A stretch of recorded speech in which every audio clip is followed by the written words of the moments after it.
Welcome back to another installment of Jantmor interviews. I'm your host Josh, aka Jantmor, and today I have an extremely special guest with me today. You've heard him in the spectacular Spider-Man Is Molten Man, Oleg in Star Wars Rebels, Blue Beetle in the popular fan-favorited Young Justice TV series, The Simpsons newly as Bumblebee Man, and he's done tons of other things ranging from video game to animation and promo. Can you please help me welcome the amazing, the talented, and the humble Eric Lopez? Oh, here we get this camera. How do I turn my camera around? Oh, no. Look at that. You got a wall. You got a wall of foam. How are you, man? I'm good, man. How you doing? I'm doing fantastic on this wonderful Sunday. Another day, another wonderful day, man. So Yeah. always great to see the sun. So, but man, just before we get into the questions and just everything I have planned, I'd just like to say how much of an honor and humbling experience it is to be getting to speak to you today. I'm such a huge fan of your work. You know, you've been a major part of my childhood since I was like, dang, how old was when did Spectacular Spider-Man come out? Yeah, that was like, a while. That's a while ago. 2000. Was that 2008? Maybe 2009. So I was probably like 8. Yeah, you've been like, I've heard your voice since. How old are you now? I'm about to be 20 next month. So. Wow. Well, oh, really? When's your birthday?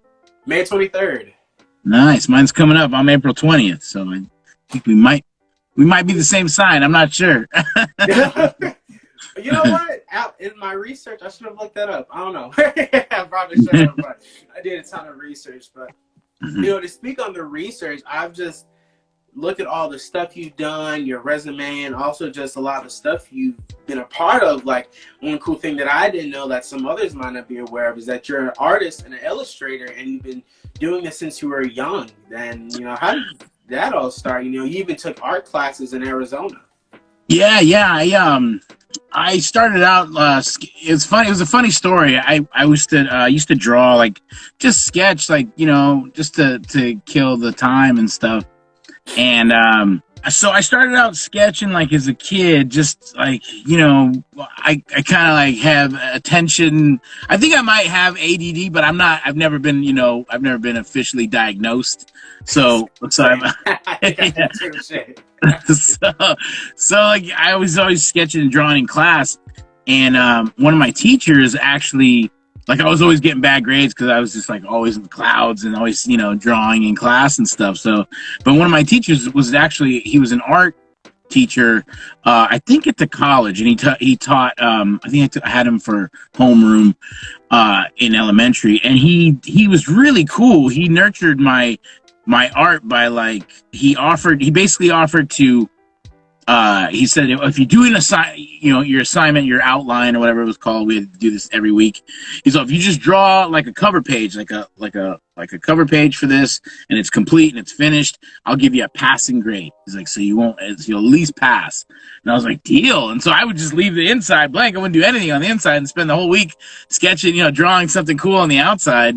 And like ever since then, man, I was like, it was just always a really good fun thing for me to pass the time, and it actually kept me out of trouble. Like in high school, when all my friends were out partying and drinking, I stayed home and I was just sketching, just working on my art, you know.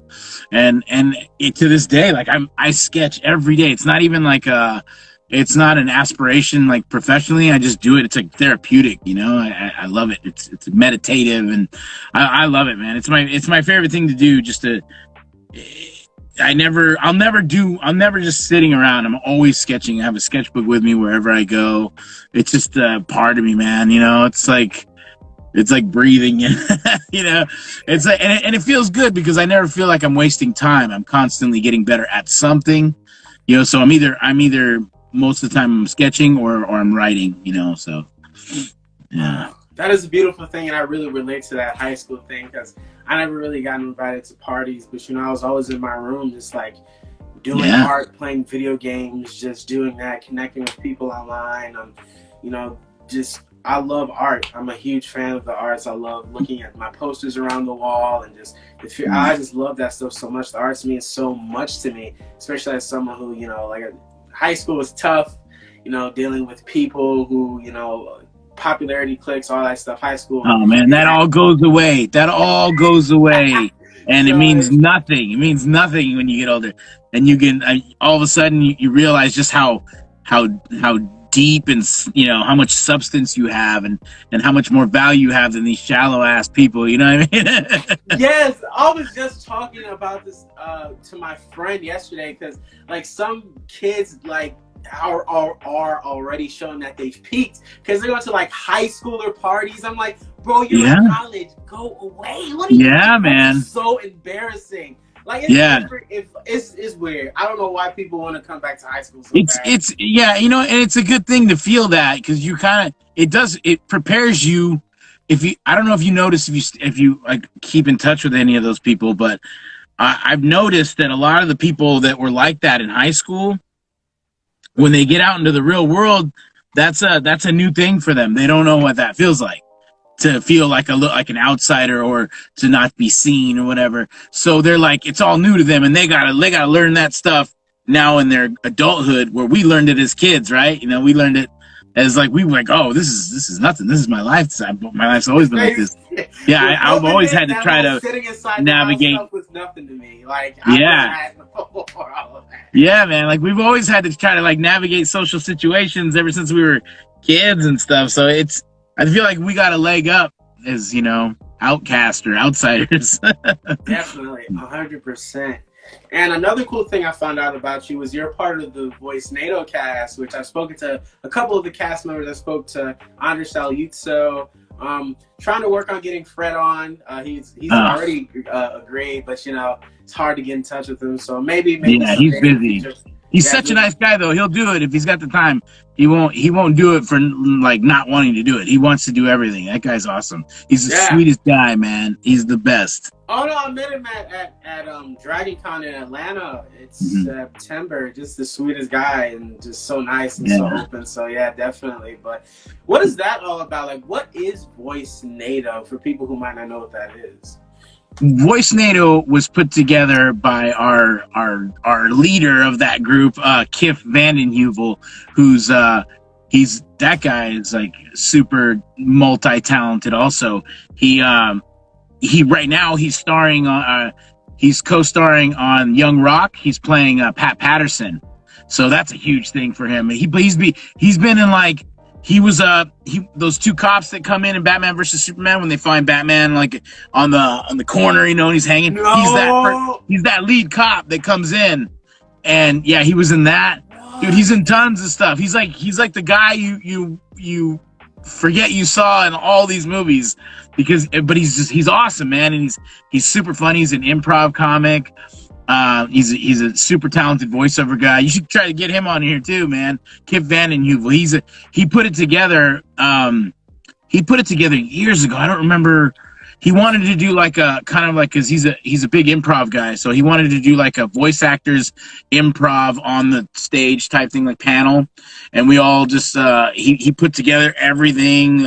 We would kind of do live action ADR, live ADR, like to these videos that he would put together, and he'd put together like little sketches, and we would read them in different character voices. So yeah, the guy's, man, he's super cool. He's one of my best friends. I love that guy, but he's the one that put it all together. And I met some of my best friends, working on that panel. So that is so badass. I was like when Andre Salyuto was talking to me about it, and I was just like, whoa, that's so badass to see like guys come together and joking around and having fun. But you guys usually do. One thing I've noticed though really interesting about VAs is that they usually come up from this like stand-up comic background, and you're different. Like you did too. You've done your fair share of stand-up comedy. Yeah. I'm trying to go back, man. I'm trying to get back. I've been I was hitting up open mics again in little spots with my buddy, one of my old comedy buddies, this guy Doc Willis, really funny guy.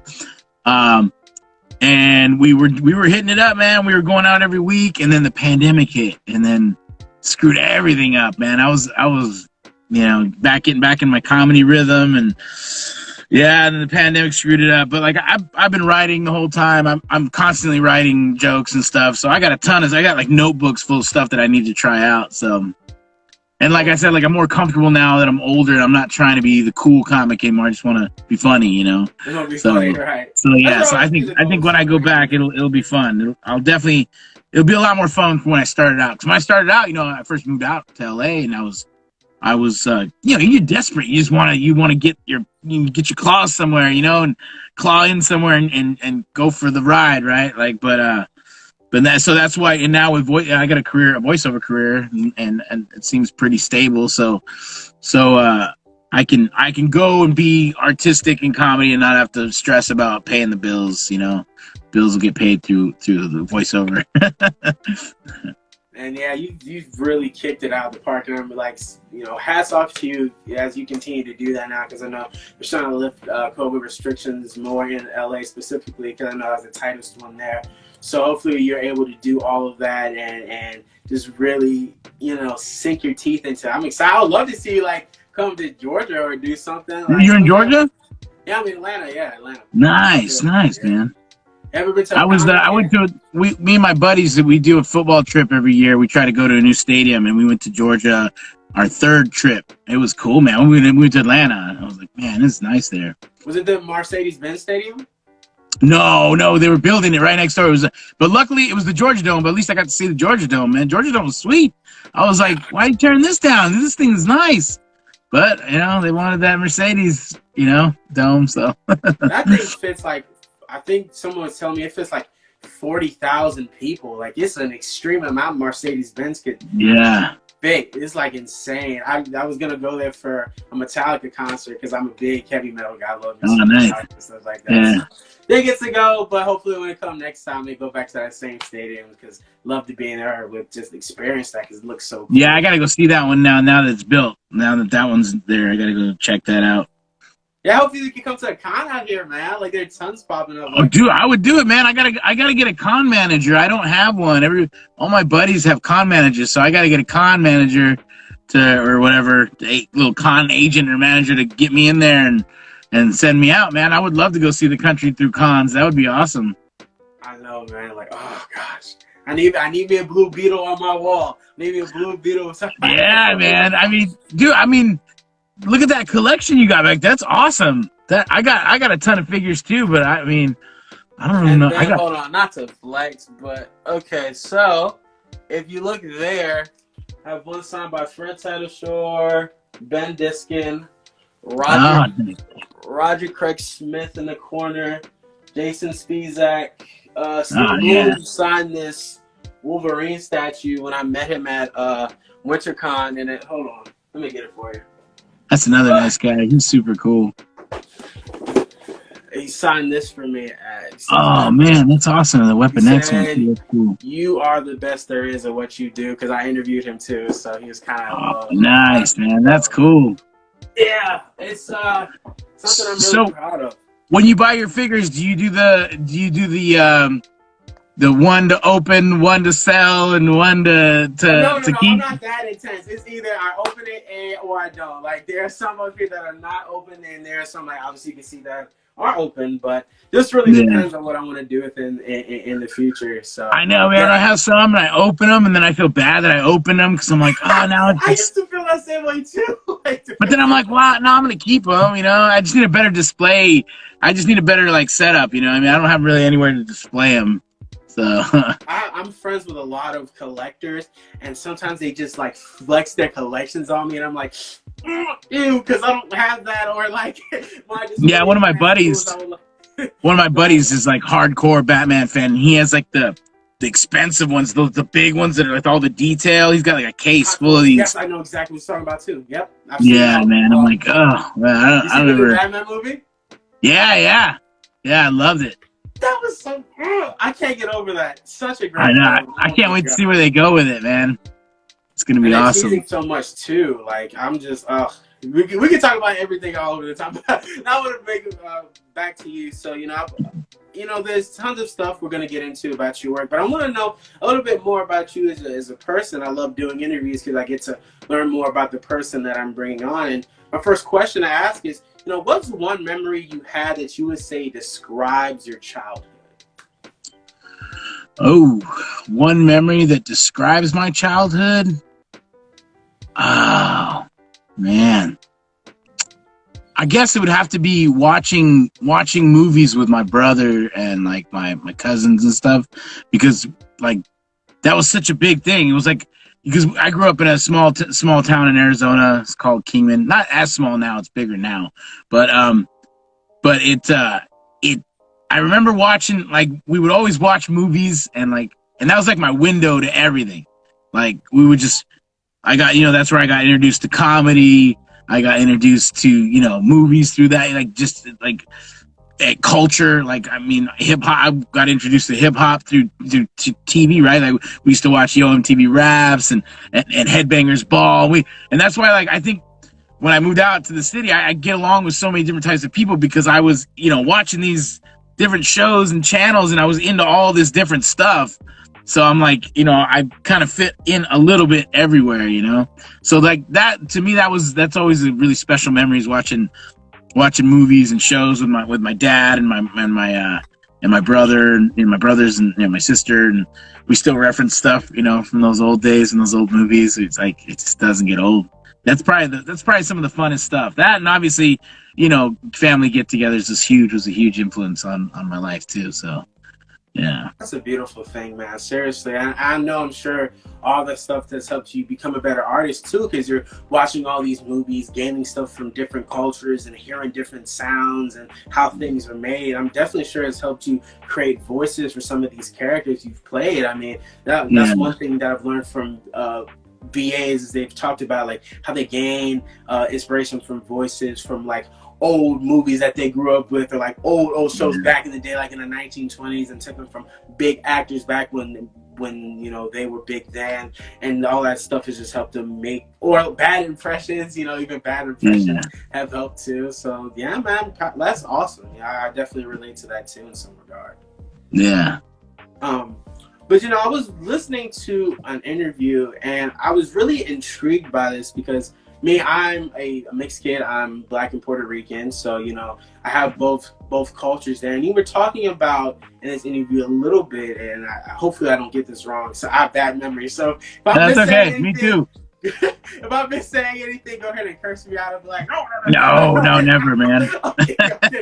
But you were talking about how you kind of had a little struggle with your identity when talking to other Hispanic people, because they would like make fun of your voice or like comment on your voice and how you said stuff like that. So I'm really intrigued about your sense of identity, and how has that evolved as you've gotten older, as someone who's come from sort of this town where you said was predominantly white, and meeting Hispanic people later in your life. How would you say you've come more into yourself as you've gotten older? Well, I think that falls in also with this thing I said earlier about just being able to navigate different social situations and groups, right? Like I've something that was something that I saw. It was like I was maybe like the fact that I didn't fit deeply into one place in as far as like culturally, right? Like I wasn't, like, I didn't really fit in with like the Chicano kids, that in like the city in LA or like Phoenix, and like they would call me white boy or whatever, and then I didn't fit in either in Mexico, with all my cousins over there, because I didn't speak the language that great. But it's I think it's like I said, I think it helps me now that I'm older, because I can, like I said, like I can go anywhere and I can get by, like it's like I'm comfortable now. I'm glad I grew up the way I did, because I have that really close Mexican side, from my family in Mexico, and I can get along with all the Chicano kids and people out here in LA too. So I mean, we all experience certain, similar things. It's just I had a different upbringing, and I was speaking less slang and stuff in school. We were just so I don't speak like them, but we grew up the same way, sort of. I mean, it's the same type of thing. So it's like I don't look at it as a bad thing anymore. I see value in it, because it's something that makes me too. Like I can't, you can't ever hate or look bad upon something that makes you. You just gotta own it, man. And if it's something that's bad, if it's something that the people don't like about you, and it's something that's negative or toxic or whatever, then you got to look at yourself and, you know, and admit it and be like, all right, I gotta fix this shit. You know, this is not good. You know, so people just gotta be honest. We gotta be honest with ourselves and just, you know, just be honest with ourselves, acknowledge who we are, and accept it, man. I mean, there's nothing you can't change. I mean, I always wanted to be 5'11", 6 foot, and, you know, ripped and an athlete, but I'm not. That's not me, man. That's not who I am. You know, I'm short and chubby geek, you know, with all kinds of, like, you know, interests. And that's who I am. You know, I like to joke around, and I'm cool with that, because I mean, these are the reasons why people like me, right? People like me because, you know, that's who I am. They don't like me because I'm trying to pretend to be something I'm not. So. Man, you really hit close to home with that. Seriously, man. Like, definitely, I completely relate. As someone who's coming fresh out of high school, you know, I would sometimes, like, fix myself or try to do things a certain way to fit in. And I look back on that now that I have the time to reflect on that and look at it as, like, damn, you know, like, I really should have stayed true to who I am, because I'm not an athlete. Listen, I'm not a goddamn athlete. I'm not a football player, even though I tried. That's not my thing. I'm, like I said, big into the arts, big into, like, all pop culture stuff, and that's who I am. And to go back to what you're saying, you know, it's always important to be honest to yourself in situations. The worst thing you could do is lie to yourself, because that's you know? Appreciate that honesty, accept the honesty, accept that truth, so you could better understand your circumstances and better navigate, like, throughout that to really come to the person you are and come to appreciate everything that you experience. You know? And I'm sure you're happy, like, if you tried sports, the fact that you tried it, that's enough. I mean, now you know what it feels like, right? I mean, would you play football? Football and baseball. Yeah. But now it's fun. Like, you watch sports, and you know what that grass smells like, right? You know what it feels like to hit somebody, to get hit, and to get a concussion. And I mean, it's like it's nice to know, like, what these people kind of feel, to at least some little bit of it, right? So I mean, everything, you got to take everything and just be appreciative that you experienced it, man. Everything's growth, right? Everything is growth. Everything, every single thing, every situation, everything we learn, you know, there's still so much we have to learn and unlearn as we grow up in this world, in this ever-changing world. I mean, things are changing every day. Laws, technology, just, you know, society, like, a lot of things are changing, and it's important to accept our truer selves in a society that is ever-changing, you know? But, you know, you play all these amazing characters with different identities and stuff, but I'm interested in how you got into voice acting. Well, it's funny. It's a funny story how that happened. I was doing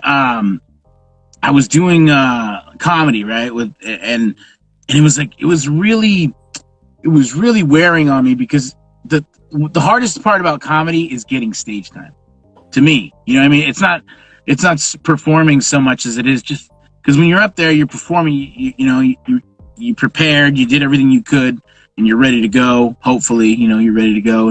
And so when you're on stage and you're performing, that's sort of the easy part, because the hard part is, like, the networking. And I'm somewhat, I don't know if this makes sense, but I'm somewhat of an introverted extrovert, right? Like, I'm extroverted when I'm comfortable with people, and like, I'm able to kind of get the vibe of the room, and I know people aren't, like, hating me or, like, you know, wanting me to leave or something. Then I'm comfortable. Then I can cut loose a little bit.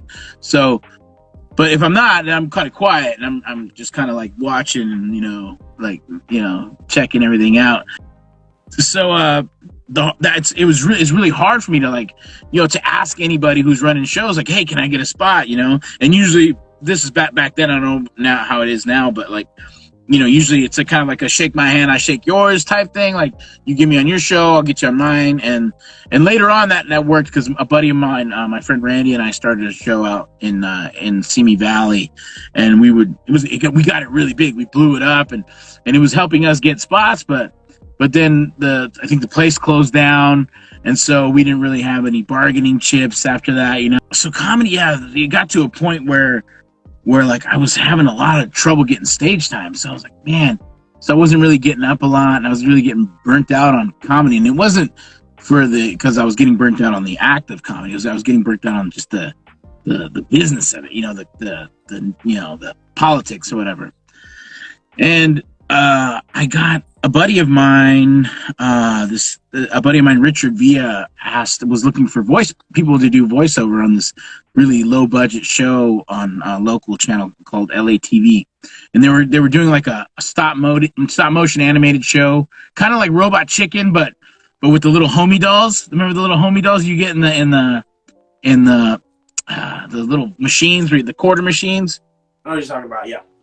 Yeah, so they sold these like little cholo homie dolls, and they were doing a stop motion animated show, and they would write little skits for these characters and stuff, and they needed someone that could do a lot of voices. I did a ton of impressions and stuff in my act, so they're like, oh yeah, have Eric come down, and I did a bunch of like characters for the producers, and they hired me. So, and it was like super low budget. I was getting paid like I think like $80 or like $100 or something like that for doing like, I did all these characters in like a day, and it was good practice because it was my intro to the VO world, right? So I was in an actual studio, a legit studio with scripts, and like I had to have my stuff down, and I was so I got really into this, and the sound engineer for that show was like, he pulled me aside one time and he was like, hey, have you ever taken a workshop? I was like, no, I haven't done anything like that. And he's like, well, I want to get you in a workshop. He's like, you're really good, but you're still really raw, and you need to learn a lot of stuff. So, and this guy's name is James Dozer. I don't know if he's watching or not, but he's that guy, man. I have to thank him for like, I'm constantly thanking him and never let him forget it. That he paid my way into this workshop because it was like a $400. I think $450 for like 6 weeks, which is actually a good deal. But like, this is back when I was broke, man. I was like super broke. So he paid my way in and was like, I'm going to pay your way in. Just throw me a few free like voiceover sessions if I need it. If I need you to come in and knock out a few voices. I was like, yeah, dude, for sure. Yeah. And he never even, like, I don't even think he ever like hit me up for that. But we're still cool. I mean, we're still close. Like, he moved. He's in Colorado now. But so he got me in there, and it was this really sweet woman named Lori Tritel who passed a few years ago. But she had a really good class, a really good workshop. So she would put us in front of the mic, and she would give us a script, and she would kind of like go by our voices and our personalities, and she would give us like scripts. It would be animation, video games, or commercial, and she would put us in front of the mic, and she would direct us as if we were in a session, and we would record it, and like they had an engineer, and they'd cut it up and put it on the website so we could like put together a demo with what we got from the class. So it was really like valuable as far as the money goes, right? Because you're paying for something and you're getting a demo and instruction, and mentorship along with it. So I was in that class, and it was super fun. It was just hanging out with other aspiring voice actors, and my agent, my now agent, was her agent, was auditing the class. She was just she comes around, she's out scouting for talent, and she was sitting in, and she asked the Lori if she could set up an audition with me, so to be for representation. So I went into the office and I read a bunch of stuff, and they signed me just for animation. So, but I was like, that's all I want to do anyways. I don't, commercials, whatever. That's cool. That's like icing on the cake. Because animation's what I wanted to get into, and man, I've been there ever since. And it's like, she's really my agent, Kathy Lizio. She's the best, man. She's like a godmother, to me. She's she's awesome, man. Like, I love her. She changed my life, for the better. Put me on a different path. Like, I probably should have never walked away from stand up and think of it now, but I mean, I had to put my focus. I had to really focus in on voiceover, and I think that helped. Not splitting myself, or spreading too thin, helped me, get to where I'm at with voiceover. So, and you've had a fantastic career. Spectacular Spider-Man, Young Justice, Fallout, and I know that I was watching an interview, and you were like, but you've always wanted to be an actor, though. So I know it must have been amazing to be able to finally get to do it in some form. Yeah. And, bring to life these amazing characters. And one amazing character I want to talk about is Molten Man, the spectacular Spider-Man TV show. My first time ever hearing your voice as this great, really obscure character. Like, I can't really find a lot of stuff on Molten Man. Yeah, I tried to do some research when I booked it. I tried to do some research on who the character was and what his backstory was. I could hardly find anything. I think I found like some artwork from like the 60s. I think that was like the only thing I could find. I was like, and now they've done a few different iterations of the character, but yeah, I couldn't find anything on that character. Last I've heard of the character, he was in Spider-Man Far From Home. I think he was a variation of him. Yeah, one of those elemental like characters, right? Yeah, he was that one. So I think that was him. But yeah, he was in the Spider-Man 2017 show, which you were also in, not as Molten Man, but as Dr. Joseph Rockwell. Yeah. That doctor. Did you audition for Molten Man for that show? Do you remember, or? For the new Spider-Man, the one with Robbie as Spider-Man. Oh no, I didn't. I don't think I auditioned for Molten. Was there a Molten Man in there? Yeah, that's what I'm saying. Yeah, he was in that. So. Okay, yeah, I didn't. Yeah, I didn't audition for that one. That guy in that one. Just the doctor or whatever his name was. What was his name again? Rockwell. Joseph Rockwell. Yes. Joseph Rockwell. Yeah. Yeah. Since you've been able to be a part of Spider-Man's universe, this is a beloved character, still getting movies and comics and TV shows till this day. Since you've gotten to play in that universe and gotten to experience this character a little bit more, what about Spider-Man's story do you think has helped him stand the test of time? Oh man, it's definitely. I think it's because he's kind of like, even though he's got these powers, he's still kind of an everyman, and not even like he's still kind of a nerd too. Like even though he's like super powered, he's still sort of nerdy, and he's still got to pay bills, he's still got to navigate social situations, and it's kind of like, it's like a little fantasy for all of us, It's like it'd be awesome if we had a secret power. It would make everything else kind of feel that much better, It's because I think that's why he's so popular, because he's relatable. Yeah, relatability is a huge factor into that character. That's why I was my first superhero I ever loved with Spider-Man, was just watching the old 90s cartoon with Christopher Daniel Barnes as Spider-Man, and the great show. Just great. Spectacular Spider-Man, I'm gonna be honest, like, that's one of the main reasons I love the character, is just how well done that show was made with Weissman and Greg, man, as Spider-Man. Josh Keaton is forever Spider-Man. Listen, I need him to come back. I need someone to give him that job real quick, because like, I love his Spider-Man so much. What a great interpretation of the character, and what great writing behind it to make such a special show.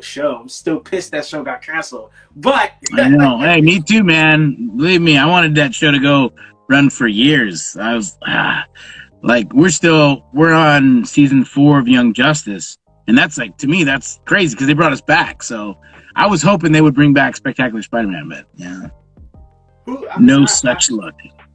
I hope so. Maybe something can happen. I mean, stuff is coming back all the time, and of course with streaming services, they're going to need new content. I mean, they can't run off of these reruns of old shows coming to these streaming services forever. They're going to need their own content. So really do hope that they can find a way to bring back shows like Spectacular Spider-Man and Green Lantern the Animated Series and Wolverine and the X-Men. All those great shows that I grew up on that just got cut, when they were just really getting into it. Spectacular Spider-Man was really getting into it too, and they cut it off because of how Norman was like going away, and we found out that he didn't. Like, there could have been so much explored there, man. It's hate thinking about the potential, like, because it's so great. The crappy thing is, I think it was tied to toys. I think I know Young Justice cancellation is because they weren't selling enough toys. So yeah, so like, it's like, man. And I remember the toys for Young Justice. They weren't that nice. They weren't that good. They were kind of cheap. like, I mean, being a figure collector, you want to have like all kinds of articulation, not just the the arms up and down. You want to have the shoulder articulation and the hip articulation. They were cheap toys; they didn't have any of that stuff. You got to have all that, man. You want to sell good. You want to sell figures. You got to have the the articulation's key. There are tons of shows that have gotten canceled because of toys, but I mean, their toys are garbage. Of course, they're not going to sell good because they suck. Who's going to buy this? So it's just so upsetting when I hear shows like Young Justice, even though I'm so glad that it came back and you guys are still telling great stories over there. I'm kind of caught up, not as much as I'd like to be. I kind of fell off a little bit, but I'm getting back onto it. So, but I'm just so glad that shows like that are coming back due to fan support. I mean, the reason Young Justice came back because people were binging it and watching it on Netflix, and it was the highest streaming show on Netflix at some point. Like, I mean, that really meant that this show could come back, and I mean, lo and behold, it did. So we're definitely gonna get more into Young Justice later, but Molten Man, to go back to him, how do you describe him to someone who hasn't watched the show? Well, he's a troubled individual, right? He was a gambler. He had a gambling problem at a very young age. He was he got into gambling, which is actually funny because it's like, well, it's not funny, but it's relevant right now because of all the gambling sites are making it so easy to gamble, and so people are getting into that, and they're starting to like get hooked and lose money and get in the hole. So that it's a huge issue, and that's another reason why I think people love Spectacular Spider-Man so much, is because Greg he writes like legit good stories that that mirror real life, and and people can relate to that stuff, and I think that's why the Molten Man that I played with Mark Allen was such a good character, because I watching the show after we recorded, I watched him like, man, it's sad because he's not a bad guy, it's that the typical villain who wasn't a bad person, who only did what he did, went that way because of something that he that he was something negative that he was going through, or something that turned him that way. Like he had good intentions, but they just didn't work out, and they took him on a bad path. And they say like a tragic villain. And I think those are the best villains because people can relate. It's I mean, that's like life. You're one choice away from taking your life in a completely different direction. Absolutely, and such a great villain that I honestly like. You're Molten Man forever to me at least. I don't think any show has done it to the extent where Spectacular Spider-Man has done it to. I mean, still Molten Man isn't really in as much stuff as I think he should be because of how great Spectacular Spider-Man, like really how you and Greg Weissman made a fantastic character. But just to me, you're always going to be a Molten Man. You really did a great job with Thanks, man. Absolutely, love that character. What lesson can be learned from Molten Man and Spider-Man's dynamic?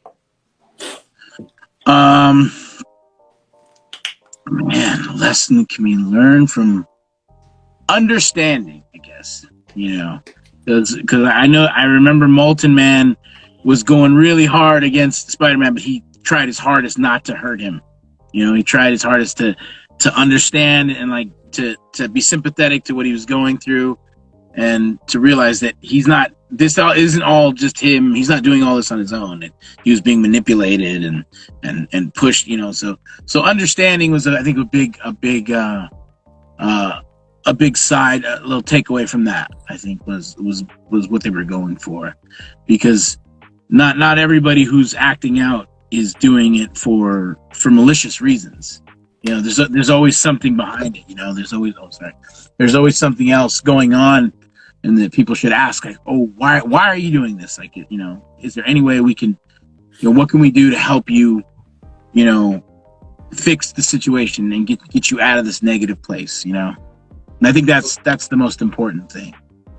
Gray is a color too. People want to paint stuff as black and white, but a lot of the time, gray is where the situation lies. Because Molten Man's situation was a very gray area. It was an addiction that he had, and it landed him in trouble. And he was just trying his best to come out of that, and just what they did to him, experimenting on him like that, really just like put him up. You know? So definitely agree that understanding is important, especially for the times that we live in. Everything is so like extreme and then just like jars, and it's really important to try and understand where people are coming from, but also trying your best to help said persons out of whatever. Exactly. Like what's going on right now with the homeless crisis, right? All you gotta do is listen to a few stories. Like, man, that's kind of me. If I didn't get that job, if I didn't book that gig, or if I didn't get, a raise or this or that, you're like one bad day away from being homeless. A lot of people, it's like I'm not, as successful as my voiceover career is, living out here in LA, it's touch and go, man. Like, you're always just like a bad slump away from getting evicted. Not getting evicted, but like, not being able to pay the rent. It's tough, man. And it's really sad that for people out there right now, especially after the pandemic and everything, it's like, the rich are getting richer and the poor are still struggling. It's just, or just even like there's no, the middle class, I guess, which they say there's no middle class, but yeah, it's just it's definitely the world could use a lot more understanding and insight into what people are going through, because not everybody is there because they're hooked on drugs or they're criminals or something. Some people just had a hard string of luck, Absolutely. My heart goes out to everyone who's dealing with that. Absolutely. Because, we're all in this together. As much as we have our differences in culture, we're all living on this one big ball spinning around, the universe. Yeah, man. So it's important to be there for one another and then try to be as understanding as you can. It's not always one way or another. But, compassion is currency. Say that again? Compassion is currency. Absolutely. Yeah. How would you have liked to have seen Molten Man's story evolve if the show didn't get cut? It would have been nice to see him eventually turn sort of anti-hero, right? It would have been cool to see him sort of like embrace what that the ability that was forced upon him, and use that as a way to help, like when needed, like to help Spider-Man and help the good guys out whenever they needed him, to step up. That would have been cool. It would have been nice to be able to do that, if the show permitted. Right, and that definitely would have been a side that would have been interesting to see him, or maybe just like fight some of those urges, or just try to be a hero, but there are circumstances that just can't really allow him, and to just allow him to be in that anti-hero position, So that would have been so cool to see, and I'm sure Greg Weissman would have done something spectacular, pun intended, with that character. But to talk more about the man behind the show, we've talked about Greg a little bit. What is Greg Weissman like, and what do you think creators can learn from him? Man, Greg, you know what? Greg's such a nice guy, but I don't know if he's always in his thoughts, because he's super intimidating. Like, I've known him for years now, and I've always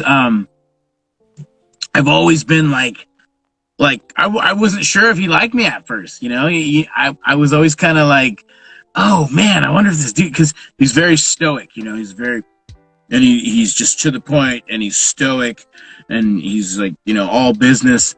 So I could never tell. Like, I'm like, does this guy like me, or does he hate me? But then he's always bringing me on his projects. So I'm, oh, he must like me then. Like, because even now I'm like, oh, like he's hard to read, but he's the sweetest guy. He's the sweetest guy, but with a straight face. It's just like, every once in a while, you can get a laugh out of him, but he's very serious. And I mean, because the guy's, I imagine it's because his mind is always just going, because he writes such good stuff, and he's always working. So I imagine that's why. But he's a hell of a guy, man, to know and to be part of. I think I've been on a few of his projects now, and I think I worked on the few episodes that I worked on Star Wars Rebels. I think was because of Greg. So yeah, I love Greg, man. Greg's an incredible dude. What do you think creators can take from him?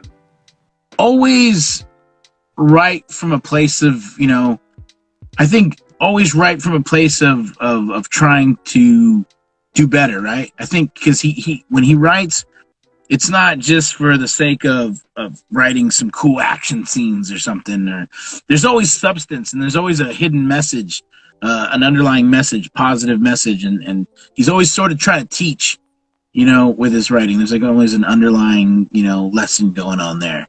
And I think that's cool. That's what I like about it. I think that's when I read Greg's stuff, it's so easy. There's some scripts that are just kind of all over the place and like they're hard to, like, where is this going? Why is it's just randomness, for the sake of randomness.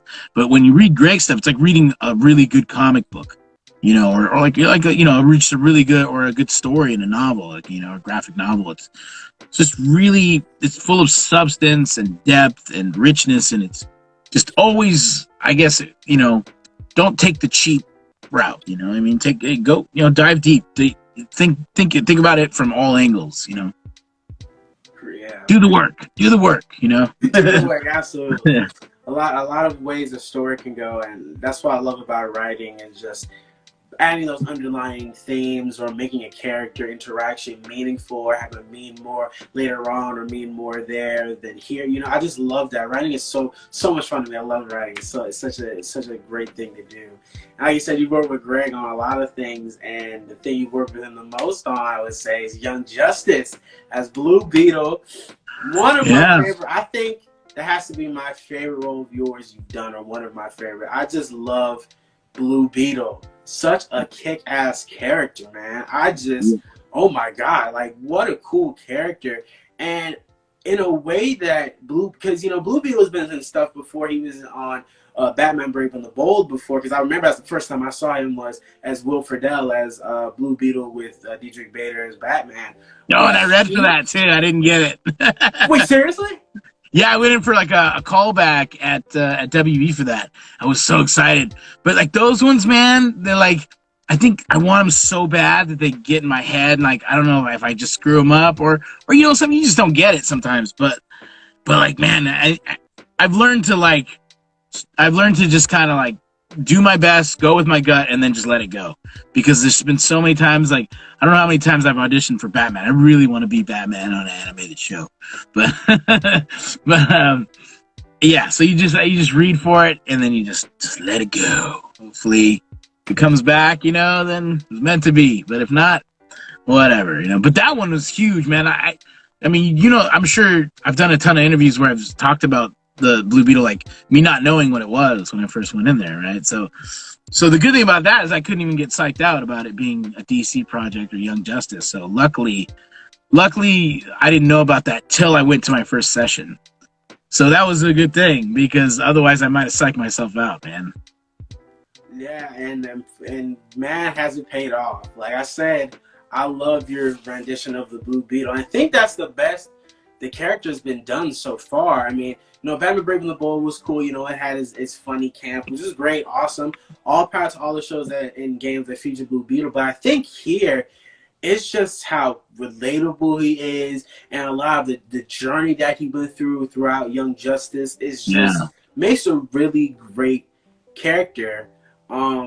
And he's been through so much, and I'm just so glad that he's still around. I love that character. I really has a special place in my heart because of you. Like, I really love what you did with this character, man. Like, what helped you the most create the voice for Blue Beetle? I know sometimes actors say that the art helps. Some say that the little things they get, the sides that they get on the audition stuff. But what helps you the most for creating Blue Beetle, or just the character in general? Honestly, man, that one was easy. I mean, it was easy to just go with, my instinct there because I think he's a relatable character because he was a teenager. I think he was 16 when he first came in to the show. And I just basically thought back to when I was 16, and everybody has like this inner voice, they're constantly beating themselves up, or, they're like, oh man, why did I say that? Why did I do that? You grow up like that. And like, so that's exactly who he was, but with the Scarab as his inner voice, right? The Scarab's like telling him, do this, and he's like, no, we can't do that, man. We got to do the right thing, So it wasn't really hard to just basically tap into a younger version of myself for that character. Like, basically that was a character who was like it was me, but like an anxious version of myself when I was a kid, So it wasn't really hard to tap into that and to really just build that character around the way I felt growing up, Yeah, and I relate to Blue Beetle so much because of that, and just how much I was actually really surprised, and I'm interested. Were you surprised how much Blue Beetle was like actually involved in Young Justice's story? Dude, yeah, I was, man.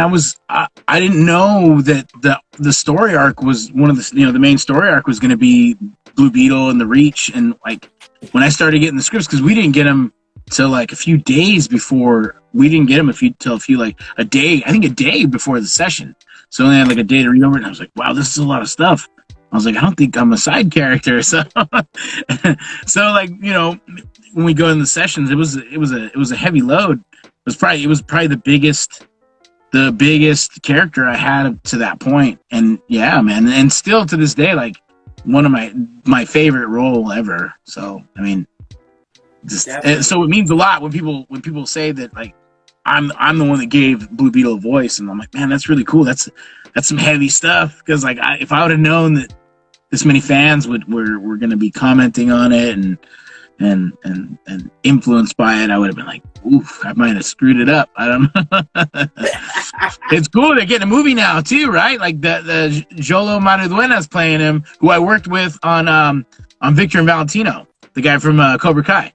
Yeah, he's on Victor. Wait. Yeah, there's a picture on Instagram we all took together, the whole cast, I think, after one of the sessions. Super cool guy, man. Couldn't have found a better dude to play Jaime. That guy's good. What the heck is so cool? So Blue Beetle met Blue Beetle. Yeah, the Blue Beetles, man. Passing the torch. What are your thoughts on the upcoming movie? Are you excited? Is there anything? Oh, man, I'm so excited. I just saw the cast list the other day. I think someone put it up on Instagram somewhere. And I was like, man, this looks like a good cast. And I read the comics when they came back, the New 52, and I liked the story. It sucked that they canceled it, but I mean, I guess it wasn't, it was mixed reviews, I think, but I liked it because, I mean, I'm so close to the character. So yeah, man, I'm excited. I can't wait to see it. Is there anything you want them to take from, like, maybe a particular comic storyline or like Young Justice to make the movie, or? Oh, it would be sweet if they could. I mean, they probably can't do it in the first movie, but it would be nice if they could. The part in Young Justice where he had to go save his buddies. Remember when they kidnapped those kids? The Reach kidnapped them. Yeah. Oh my God. Yeah, like that would be a cool story arc. But I mean, who knows where they're gonna have to go? I'm sure it's the first movie, Blue Beetle's first ever movie. They got to do a lot of backstory and establish the character. I think they'll do a good job. I mean, it's kind of I don't think it's a hard character to write. I mean, everything's there. It's a rich character, and then you get the culture on top of it. And, growing up, he's in New Mexico, right? He grows up in, is it Texas? Is he growing up in Texas or New Mexico? I think he's El Paso, right? I think he's from El Paso. I don't remember. Look at that. I don't even know where Blue Beetle's from. I think he's from Texas. I think he's from Texas or New Mexico. I'm not sure.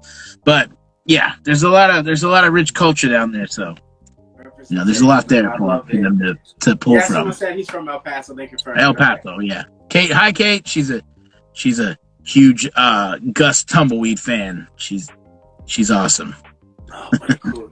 They're gonna talk a little bit about that after this, but what do you love about how Blue Beetle fits into Young Justice's storyline, and were you ever surprised by where his story went?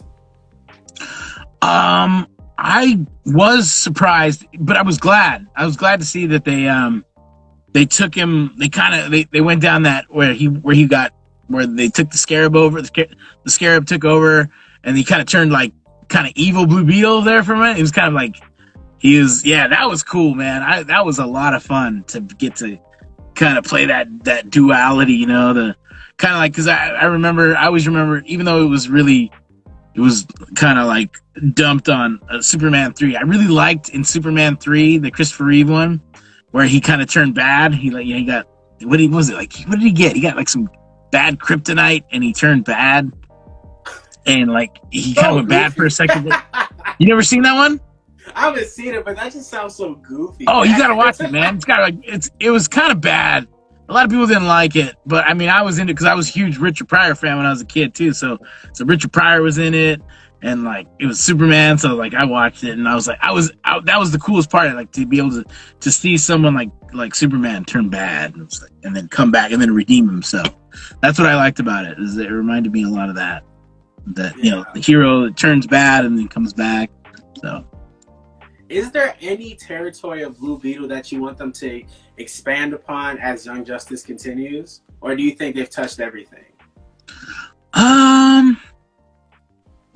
Or are you just satisfied with it? I mean, I would love to do more Blue Beetle on Young Justice, man. If it was up to me, I'd be in there every season. I'd be in there like because I think he's in this new season. I think he's 19 or 20. So it would be nice to see an older, Blue Beetle with more confidence and, more like really in his rhythm of saving people and being a superhero. It would be cool to see that. You were talking a little about Gust Tumbleweed from Trollstopia, and that show is really campy, really fun, really, really cool, and a really, really cool voice you did there. Can you do the voice real quick? I remember. So the reference they gave when they put out the audition was to play the. It was like the guy. Well, I forgot the guy's name. Dang it! And I was terrible with names. But the guy who played Xerxes in 300, the actor, Brazilian guy. Forgot his name. But anyways, they gave a reference to his character in Westworld, and he kind of has like a little bit of a like a little bit of an accent. He's an outlaw kind of guy. So they wanted that, but like still sort of like, to fit into the Trolls world. So I just kind of took that voice and really, really made it sort of really real Trollsy, sort of like real friendly, so. Yeah.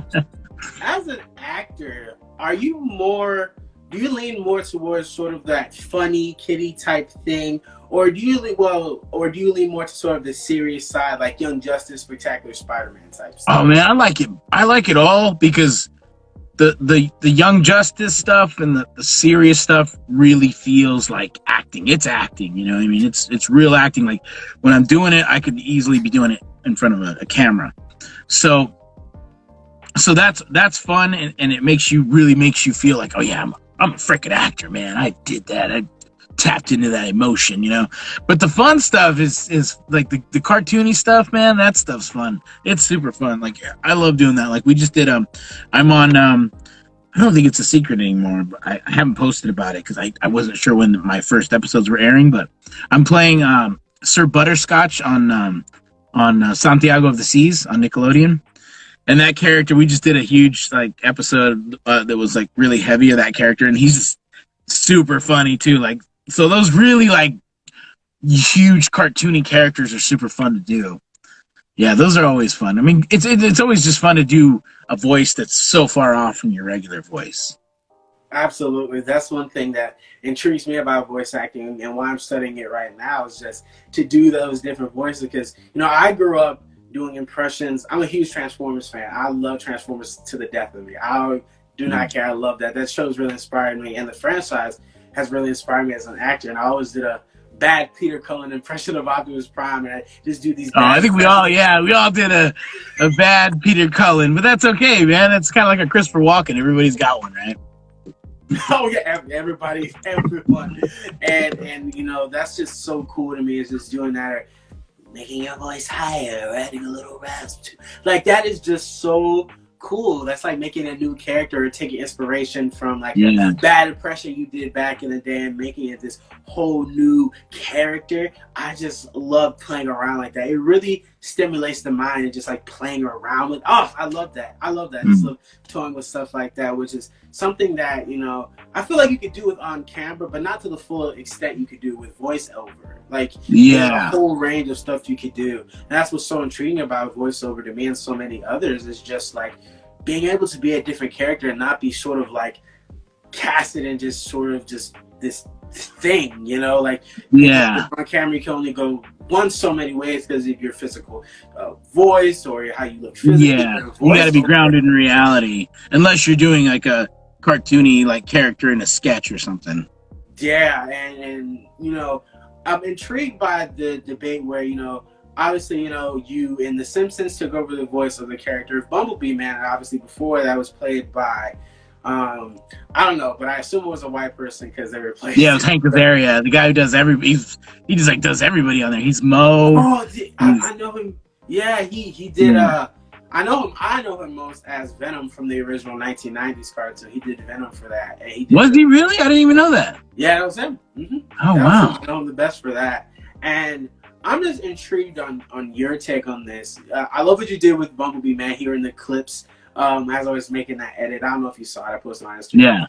Yeah, and I put it together. I was listening to you do it. But what is your take on sort of what's going on right now in voiceover in regards to that? Like, sort of keeping people to their race-oriented characters, like Asian people, you know, sort of sticking with like the Asian roles, you know, this, that, and the third. So, how do you feel about that? Do you have an opinion on that, or like, what's your thoughts on all of that going on in voiceover? Yeah, I think it's a good thing, man. I think first of all, I think it's a good thing because the fact that like not a lot of, you know, there's not a lot of people that get hired, you know, a lot of people of color that get hired just in general, you know, unless it is for something specific that needs an Asian role or a Latino role, you know.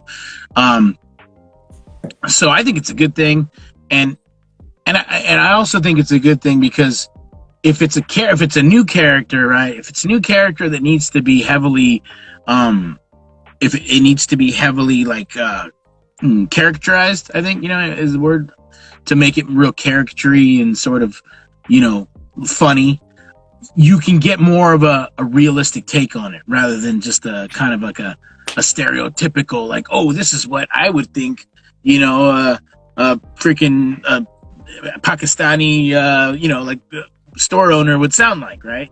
So you get someone who actually grew up that way and knows the way these people sound and the knows the way, you know, who knew someone like that, and they can pull from that, and it's more realistic. Even though it's caricature-y, it's not offensive because like I knew someone who sounded like this, you know what I mean? Like yeah, I think it's better, you know, and it's people that I think the key to that is growing up and seeing that I mean, you're pretty young, so like when I was a kid, there was a lot of people doing a lot of stuff, and it was like I actually used to do a joke about it in my stand-up about, you know, like all the ethnic characters in cartoons and stuff, and really like over the top, you know, and like they were kind of super caricature, you know, stuff, and it was all done by these white guys who probably weren't really familiar with that, so it came off a little offensive.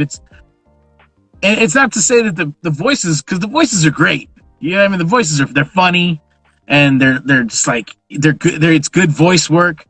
But you're like, man, is this person making fun of us? You know what I mean? You can never tell, right? Like, are they making fun of us, or are they just like, you know, they laughing at us or laughing with us, right? So it's kind of like, it's better if you get someone who knows it and who grew up that way, and they go that route, you know, that super caricature route, then you know they're laughing with you. You know, oh yeah, like I knew that. I had a Theo that talked just like that, right?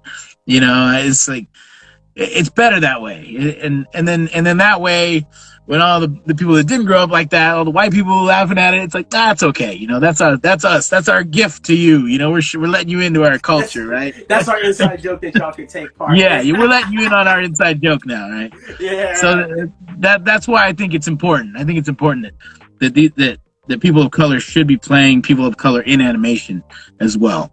I can put that. Me and you, same way about that. I completely agree.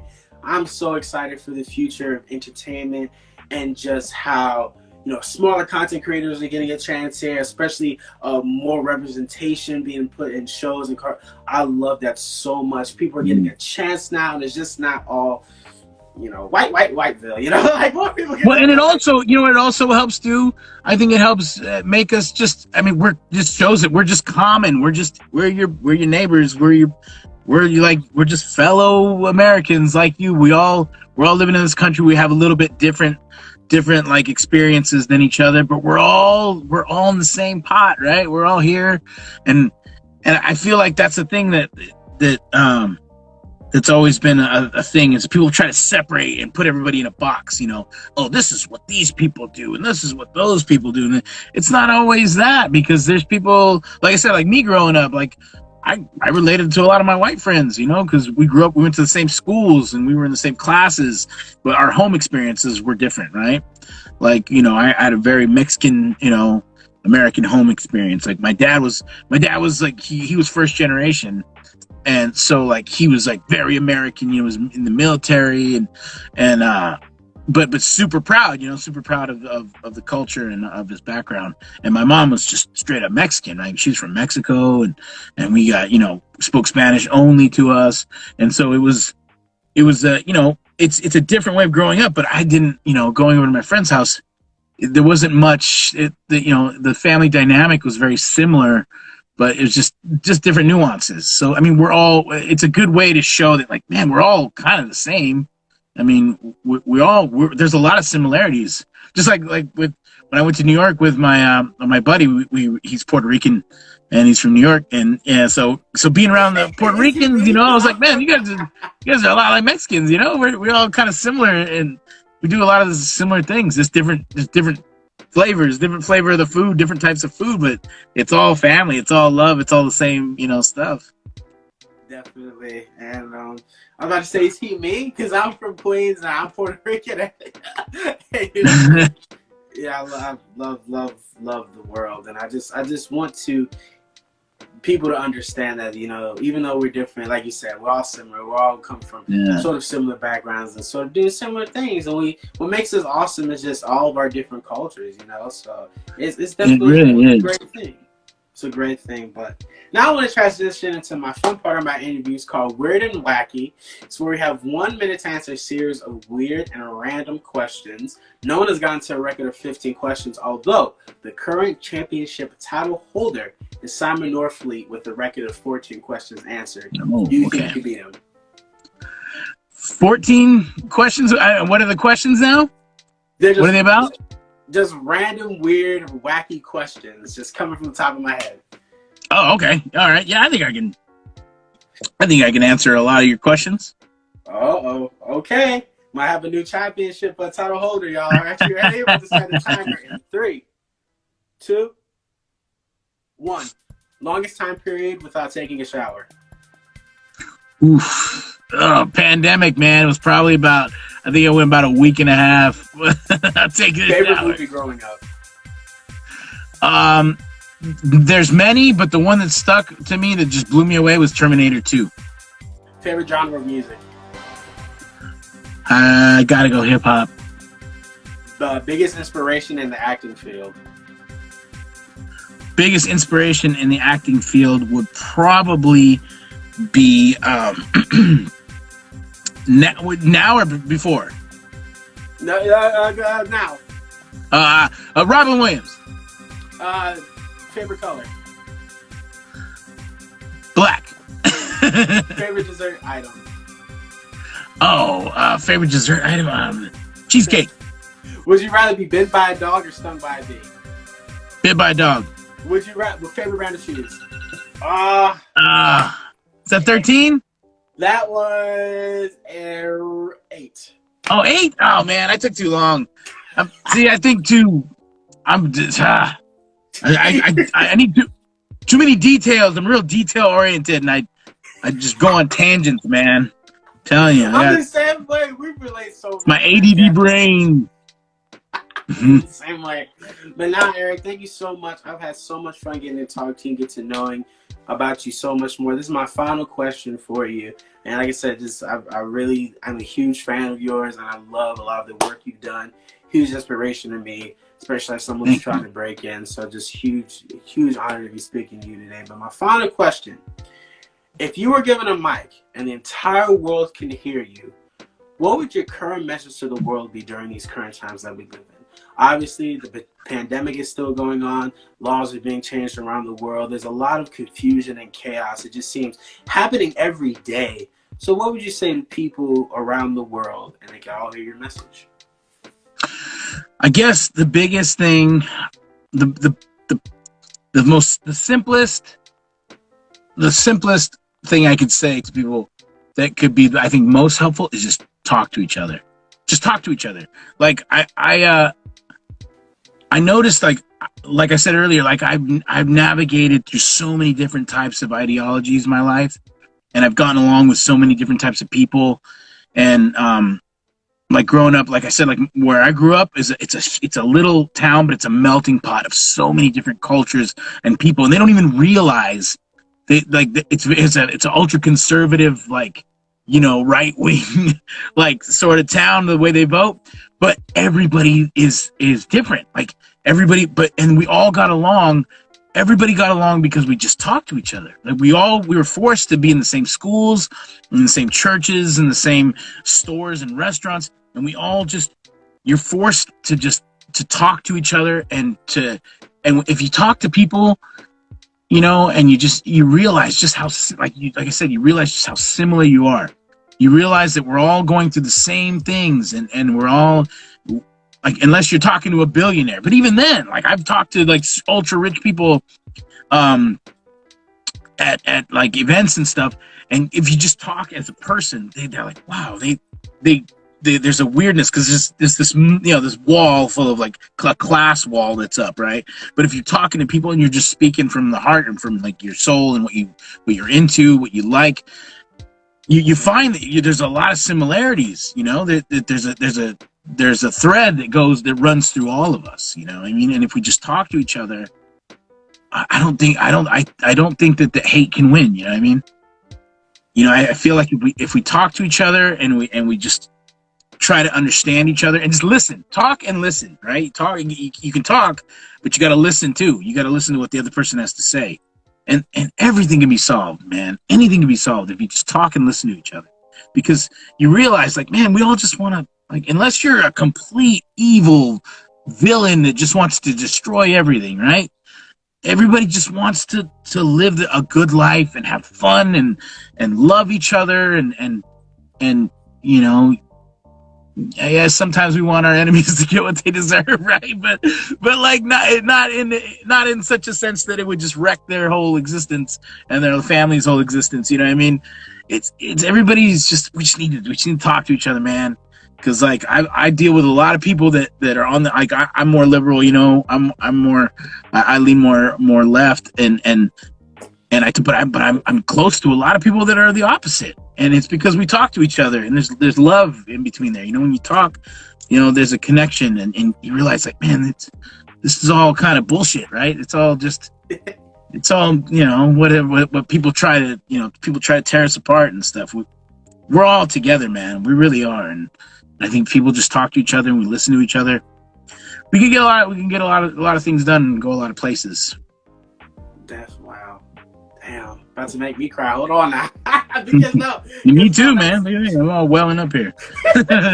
No, but like that is so true, and that's something I'm trying to work on myself. You know, it's just like putting aside my own personal views and just trying to be more understanding and listen and hear what people are saying more so often, because people always want to be right. They always want to be right about this thing, want to be right about this, that, and the third, you know, but it really takes a lot to be like, you know what, maybe I was wrong. Maybe I was looking at this weird. Maybe this is another viewpoint that I should have considered to form a more solid opinion about this, you know?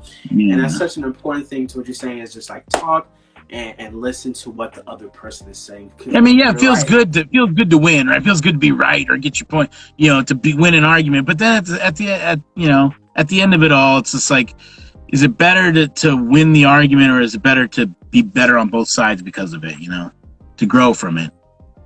Growth is key in this life. Growth. Yeah, it's the only thing we got, really. I mean, because you grow to a certain point to where you're comfortable and you feel like you lived a full life, because we're not taking any money with us. We're not taking our cool stuff with us, you No, I'm know. not taking this collection. I know I can't take all my cool shit with me, you know. So it's like all I can do is like be like, man, I hope I didn't hurt anybody too much. I hope I didn't, you know. I hope I enrich people's lives a little bit and help them have a good time, laugh a little bit before, you know, I get out of this place. I can say for a certain fact that you have done that. And there's so much stuff to do, but like through your acting and through you just speaking and just being very active with people, it's just such a phenomenal thing that you're doing. And I salute you in everything you do, man. Thank you so much, man. So much more power and success and love to you, man. But yeah, just end it right there. That's all I got. Before we head off, could you give me a shout out in the voice of Blue Beetle? Oh, okay. Okay. What shout out your like a promo? Yeah, like this whole thing, yeah, something like that, yeah. All right. You're watching, is it Jantmor? Jantmor TV? Jantmor TV. You're watching Joshua on Jantmor TV with Blue Beetle, Jaime Reyes, aka Eric Lopez. Let's go. Thank you so much. Is there anything you want to plug and promote before we head off? Yeah, so new episodes of Young Justice are up now on HBO Max. Make sure you guys get caught up on Trollstopia. There's a ton of episodes on Hulu and Peacock. Madagascar, A Little Wild on Hulu and Peacock. I played Carlos on that, and that was a fun show. We just wrapped that one up. Always Victor and Valentino. That's one of my favorite shows. I actually am a huge fan of that show, and I get to be on it, which is great. And I got something coming out in August, a big announcement, huge announcement coming to Netflix. I can't say anything yet, but you'll know. It'll be on Netflix, and it's one of my biggest projects yet, and it looks great. I saw a sneak peek on it, and it's going to be awesome. And it'll be great. It's a fun one. Another one where I really got to be myself, so. Can't wait. Thank you guys so much for joining. I will see you guys on my next interview. Thank you so much for joining. Go follow Eric, go follow me, and I hope you have an amazing day. Peace.